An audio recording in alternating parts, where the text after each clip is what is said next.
ನಮಸ್ಕಾರ ಕರ್ನಾಟಕ, ನಾನು ನಿಮ್ಮ ರವಿ ಮಡಿಕೇರಿ. ಫೈನಲಿ 75 ಡೇಸ್ ಚಾಲೆಂಜ್ನ ಡೇ 11ಲ್ಲಿ ನಾವಿದ್ದೀವಿ. ತುಂಬ ಅಂದರೆ ತುಂಬ ಚೆನ್ನಾಗಿ ಹೋಗ್ತಿದೆ.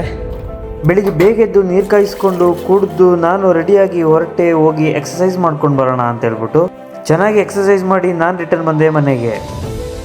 ಇವತ್ತು ನಾನು ಬ್ರೇಕ್ಫಾಸ್ಟಿಗೆ ತಗೊಳ್ತಿರೋದು ನೈಟದ ರೈಸು, ಮಿಕ್ಸ್ಡ್ ಡ್ರೈ ಫ್ರೂಟ್ಸು, ಹಾಗೆ 250 ml ಮಿಲ್ಕ್. ಫ್ರೆಶ್ ಆಗಿ ನಾನು ಹೊರಟೆ ಡ್ಯೂಟಿಗೆ. ಇವತ್ತು ಸ್ಯಾಟರ್ಡೆ ಆಗಿರೋದ್ರಿಂದ ನನಗೆ ಕಲರ್ ಡ್ರೆಸ್ ಇತ್ತು.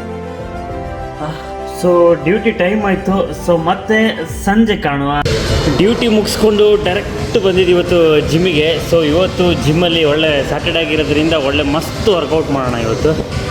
ಇವತ್ತು ಜಿಮ್ಮಲ್ಲಿ ನಾನು ವಾರ್ಮಪ್ ಮಾಡಿ ಆದಮೇಲೆ ಶಿಸ್ತಾಗಿ ಬ್ಯಾಕ್ನ ವರ್ಕೌಟ್ ಮಾಡಿಕೊಂಡು ಆಮೇಲೆ ನಾನು ಹೋಗಿದ್ದು ಲೆಗ್ಸ್ ವರ್ಕೌಟ್ ಮಾಡೋಕ್ಕೆ. ಇವತ್ತಂತೂ ಲೆಗ್ಸ್ ಪಂಚ ಹೇಳಿ ಸುಖ ಇಲ್ಲ ಅಂತ ಲೆಗ್ಸ್ ವರ್ಕೌಟ್ ಇವತ್ತು.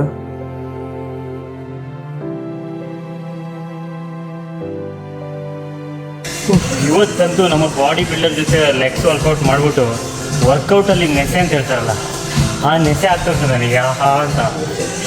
ಬರ್ತಾ ಮಿಲ್ಕ್ ಶೇಕ್ ಕುಡ್ಕೊಂಡು ನಾನು ಬಂದೆ ಮನೆಗೆ.